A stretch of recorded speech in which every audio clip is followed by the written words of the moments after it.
When my uncle sent me that video, I felt my whole world tilt on its axis. There, they were my parents and my brother Thomas, sitting around our old breakfast nook in Denver, talking about me as if I was nothing more than a burden. The familiar Colorado sky streamed through the windows, casting a warm glow that felt like a mockery of the cold words being spoken. Lindsay only helps because she owes us. My mother said, her voice dripping with contempt after everything we've done for her. Paying the mortgage is the least she can do. My brother Thomas chimed in with a smirk. Yeah, and she acts like she's doing us some huge favor. What a joke. The worst part was my father's quiet nod of agreement. The man who had once taught me to ride a bike and helped me with my math homework now sat there allowing them to tear me down. The video was shaky, clearly taken without their knowledge, but their words came through crystal clear.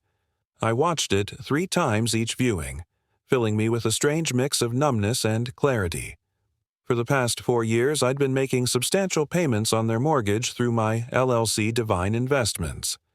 They thought they were making payments to a bank, never bothering to read the fine print of the agreement my financial advisor had helped arrange. Every month they made their small contribution, while I covered the bulk of the payment, all while they complained about my minimal help. My Uncle Jason's message came right after you needed to see this. Lindsay, I couldn't stay quiet anymore. They'd been talking like this for months. I sat in my home office staring at the spreadsheets detailing every payment I'd made. The numbers didn't lie, over $200,000 invested in keeping them comfortable in that house. My hands should have been shaking with anger, but instead they were steady as I pulled up the mortgage agreement. A small smile played at my lips as I remembered the purchase option clause my financial advisor had insisted on including, just in case she'd said, looking back, I wonder if... She knew something like this might happen. The next payment was due in 2 weeks, and for the first time I knew exactly what I needed to do. I picked up my phone and typed a simple message to my uncle. Thank you for showing me the truth. Don't worry, I won't let them know you sent this. But things are about to change. I've always been the family safety net, though. They'd never admit it 4 years ago when the housing market in Denver crashed, and they were on the verge of losing their home. I stepped in. I was 27. Then, already successful in my career as a software development manager, the irony was that they never approved red of my career choice. They wanted me to take over my father's struggling real estate business. Instead, software is no career for a woman. My mother would say, her lips pursed in disapproval. Your brother Thomas is the one with the real business sense. Yet Thomas, with all his business sense, had nearly bankrupted the family company within 2 years of taking over when they needed help with the mortgage. I consulted my financial advisor, Kate. She suggested a CREA solution. Create an LLC, buy the house through it, and let them think they're still dealing with a bank that way. You protect yourself legally while helping them. It seemed perfect at the time. I could help without dealing with their pride. The arrangement worked smoothly. Divine Investments, LLC became their mortgage holder, and I supplemented their monthly payments without them knowing. They maintained their dignity, and I kept my family stable. My Uncle Jason was the only one who knew the truth, having overheard Kate and me discussing it at a family gathering. You're too good to them, Lindsay, he said. Then they don't deserve your kindness. I defended them. Of course, they family. They might not understand my choices, but they've always given me a home. Now, watching that video for the 4th time, I realized how wrong I'd been. Their words played on repeat in my mind. She owes us, what a joke. The least she can do. Each phrase felt like a knife twisting deeper. I opened my laptop and logged into the LLC's account. The next mortgage payment was due on the 15th. Just 2 weeks away. They had never been late before, always transferring their portion like clockwork, but now, knowing how they really felt, I had no intention of covering the rest this time. Let them face the consequences of their ingratitude. Let them deal with the bank on their own. They had no idea that their daughter, the worthless burden, was actually their landlord. The thought brought a smile to my face. Sometimes karma needs a little push. The video wasn't the end of it. My Uncle Jason sent me more evidence the next day. Screenshots of family group chat messages I'd been deliberately excluded from. They'd created it 6 months ago, appropriately named Family Finances. Each message felt like another betrayal, deeper than the last. Lindsay thinks she's so special with her tech job. Thomas had written she barely helps with the mortgage while I'm here every day, running Dad's business. My mother's response made my blood run cold. We should ask her for more money. She's single with no kids. What else does she spend it on after all? We sacrificed to raise her. She can't even properly support her family. I pulled up my financial records hands, TR rumbling slightly as I calculated the total. Over the past 4 years, I'd contributed $267,843 toward their mortgage through Divine Investments, while they had only paid $52,500 monthly payments to the bank, were the bulk of the mortgage. They had no idea I was covering the additional $5,400. Every month my phone buzzed a message from my mother. "Sweetie, could you come to dinner this Sunday? We need to discuss something important." I knew exactly what that something was. They were planning to ask for more money, probably with emotional manipulation and guilt-tripping as side dishes. The thought of sitting there pretending I didn't know what they really thought of me made my stomach turn. I called Kate, my financial advisor. I need to know my options with the purchase agreement. "I had a feeling you might," she said, not sounding surprised at all. "Remember that clause we included if they miss a payment? Divine Investments can exercise the purchase option immediately. The house would be yours outright, and they'd become month-to-month tenants." A plan started forming in my mind, and if they were late with rent standard, Arizona eviction laws would apply. You'd be within your rights to give them notice. She paused. "Lindsay, are you sure you want to go there?" This route I thought about years of condescension of being the family ATM while they mocked me behind my back. I thought about Thomas running our father's business into the ground while they praised his business sense. I thought about every snide comment about my career, my life choices, my supposed obligations to them. "Yes," I replied, my voice steady. "I'm sure, but I won't tell them anything yet. Let them think everything's normal for now," I texted my mother back. "Of course, I'll come to dinner looking forward to it." The heart emoji felt ironic but necessary after all they'd taught me well. Sometimes the best revenge requires a perfect poker face. The next mortgage payment was due in 13 days, and for the first time since this arrangement began, I wouldn't be there to catch them when they fell. Sunday dinner felt like an exercise in self-control. I arrived at their Denver home exactly at 6, the setting sun, painting the desert landscape in shades of orange and purple. The house, my house, technically looked exactly as it had for the past 20 years. The familiar scent of my mother's lasagna wafted through the air. A calculated choice meant to remind me of happier times. Lindsay's sweetheart. My mother rushed to hug me, her designer bracelet catching the light. I noticed it was new, probably purchased with money they should. The 3 scent of rain-wet stone drifted through the open window. Lindsay watches Thomas polish his cufflink like a medal. 9 days until the mortgage implodes, and they still assume she'll swing the bat. Ma lifts her water glass. "We raised an achiever," she croons, diamonds flashing. Dad slides the bank printout across the breakfast nook. Red numbers scream like sirens. He clears his throat. "Lindsay, we're family." Her pulse drums. She leans in. The paper shows 3 personal transfers tucked deep. Her name, her money, Thomas's consultant fees. Lasagna crust burns her tongue.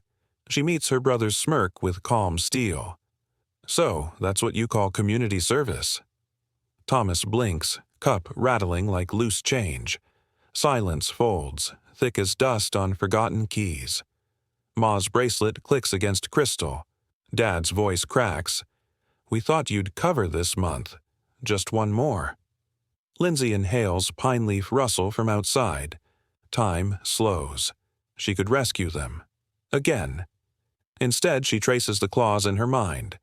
Miss by a day, the deed flips. 9 days. She places the fork down with porcelain echo. "I've already paid..." Forward. Confusion ripples. Ma whispers her name. Lindsay rises, chair legs scraping.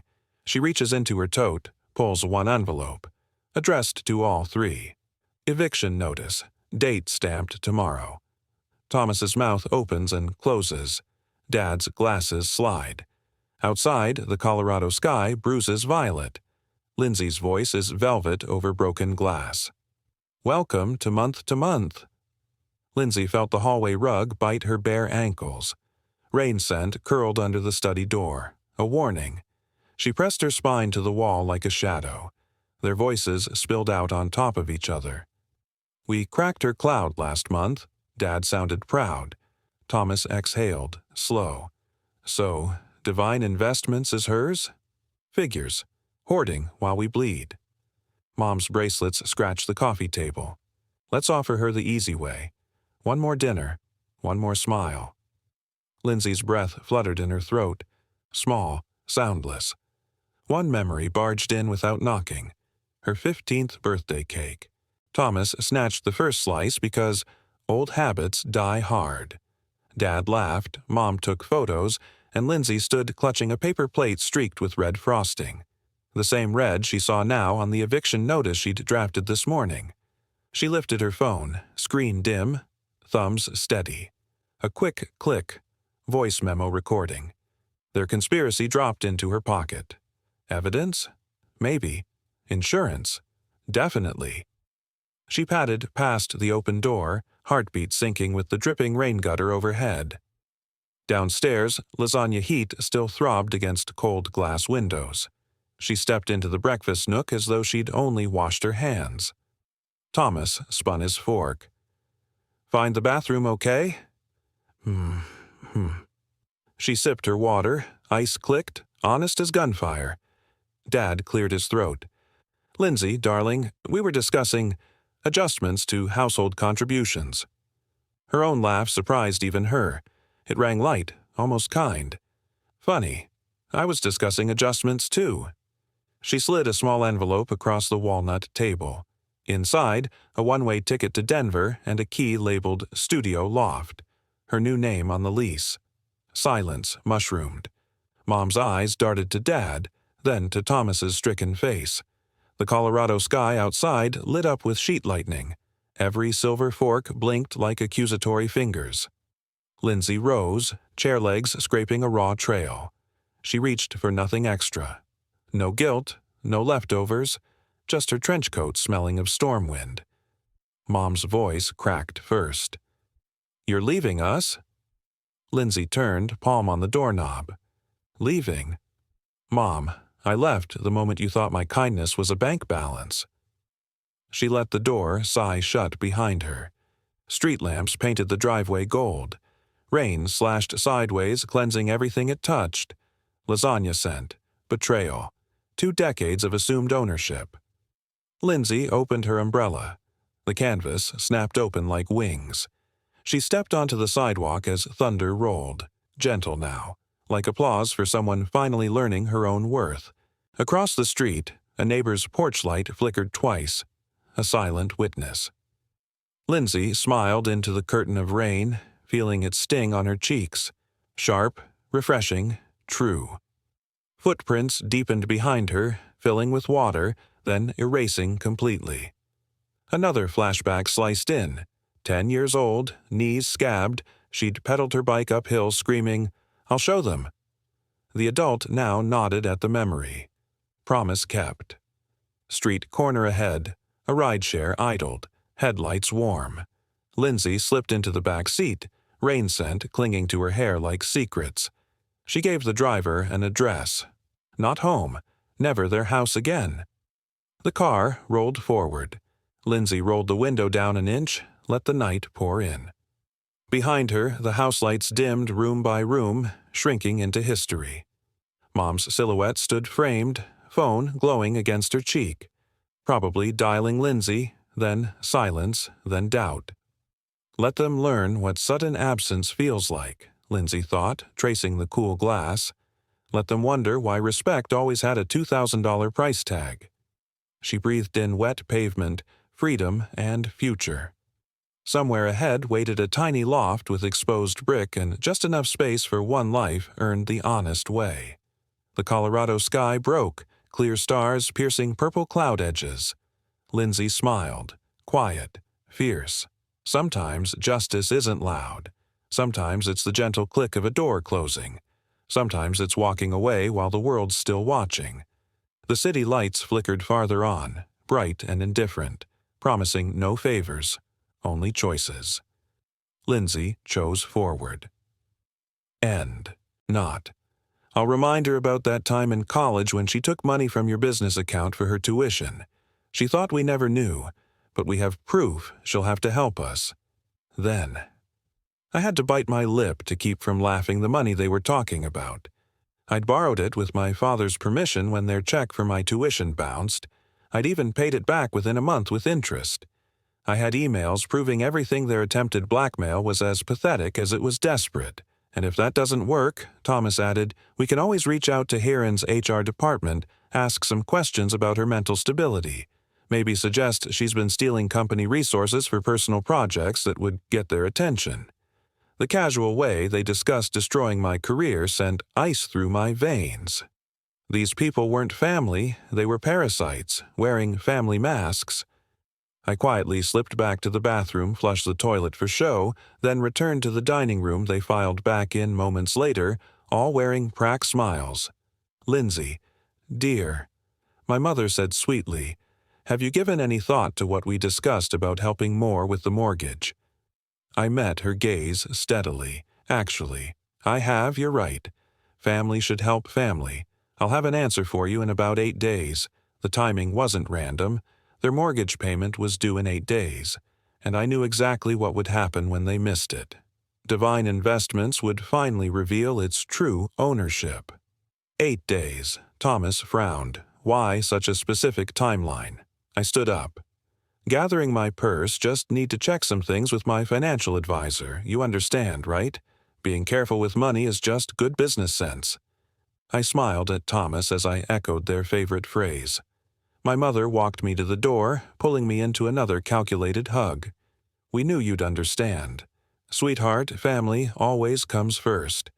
Yes, I agreed. Thinking of the eviction notice I'd already drafted, family always gets exactly what they deserve. As I drove home, I called Mai. Lindsay stared at her phone, heart racing. The buzz shattered the silence, pulling her from her thoughts. She accepted the video call, bracing for another guilt trip. But what she saw made her blood run cold. Her own face, pre-recorded, staring back at her. A deep fake confession began to play, her voice echoing in the room. I vowed to collapse the family business myself, she declared, the words heavy with betrayal. Gaslit into betraying herself, she felt the weight of her family's manipulation. Frost crept across the screen, and her mother's voice whispered, "We knew you'd fold. We needed that video to sign the bank extension." The air thickened with tension, the scent of rain wafting through the open window. Lindsay's mind raced. How had it come to this? The family she thought she knew had turned into a web of deceit. Days dragged on, each one a battle against their relentless pressure. Texts flooded in, each one a reminder of their urgent financial plight. But with every message, her resolve hardened.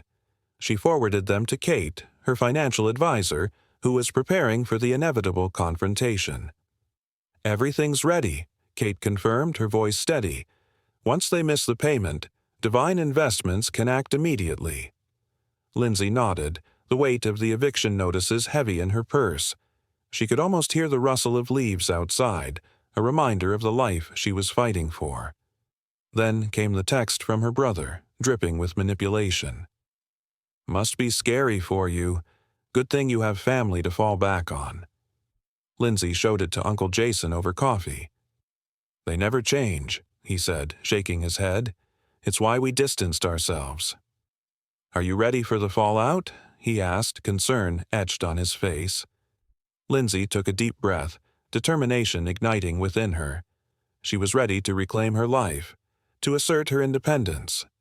Family values? They had twisted those into something unrecognizable. As she drove home, the city lights blurred past, a reflection of her chaotic thoughts. She was done being the silent partner in their drama. The final act was about to unfold, and this time she would be the one in control. Take this well. I thought about their threats to contact my company's HR, their plans to blackmail me, their years of taking my help while mocking me behind my back. I'm ready. They made their choice. Now they'll face the consequences. 2 days before the payment was due, my mother called Lindsay. We need your answer about the mortgage. Help times are tough and family needs to stick together. Don't worry, Mom, I replied, my voice steady. Everything will be clear. Very soon, that night I received an email from the family's bank. They tried to transfer money from their account to Divine Investments, but the payment had bounced. They were already overdrawn. I forwarded the notification to Kate.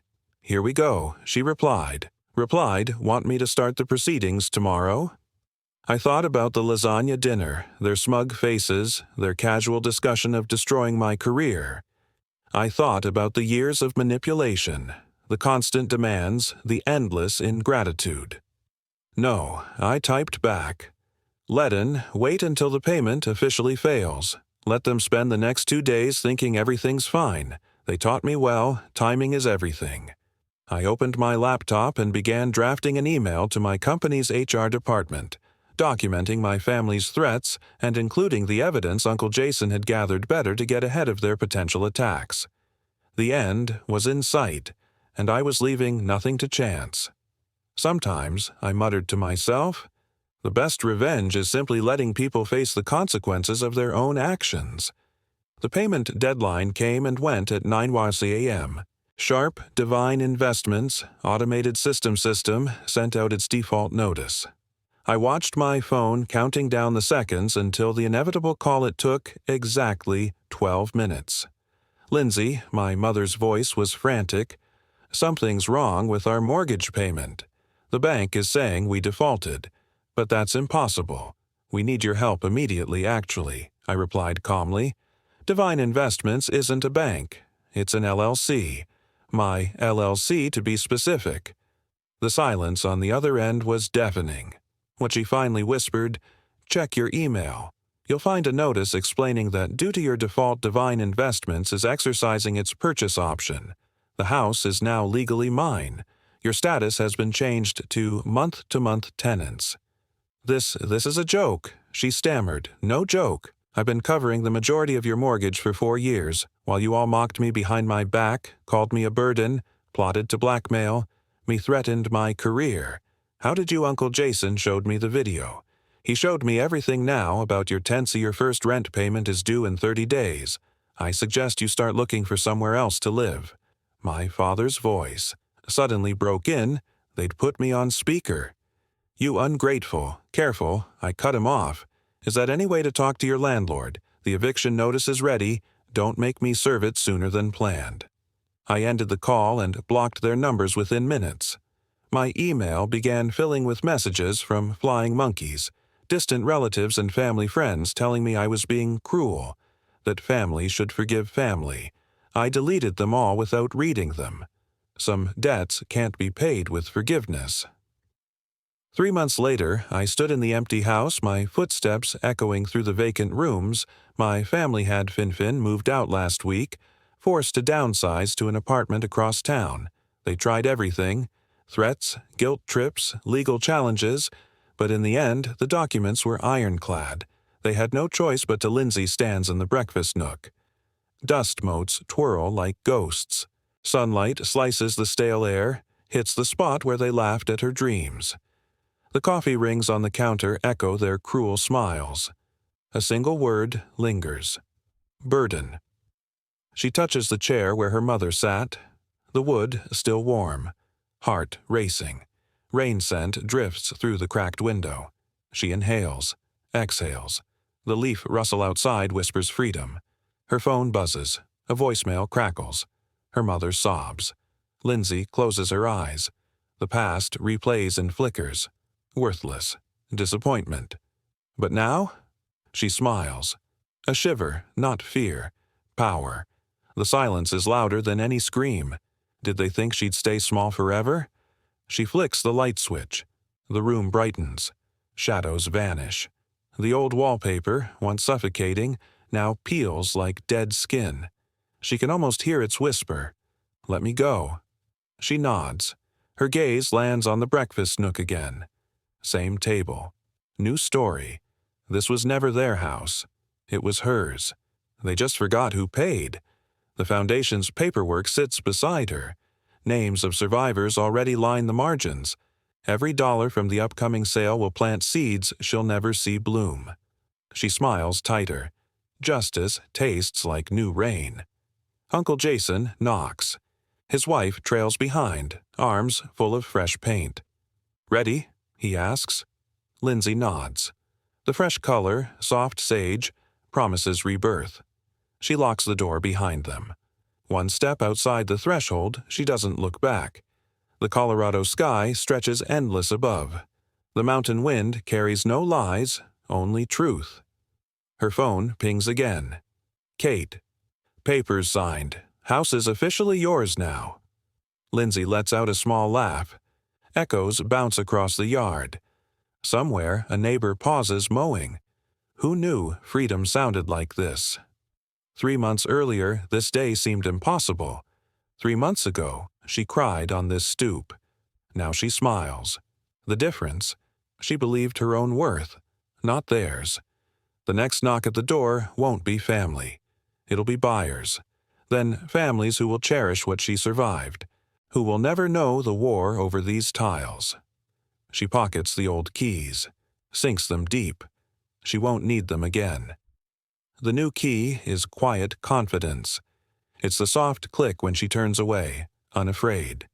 The driveway gravel crunches under sneakers, each step lighter than the last. She doesn't look to see the house fade. It served its purpose. It taught her. Family isn't blood. It's choice. She chooses herself. For once, that's exactly right.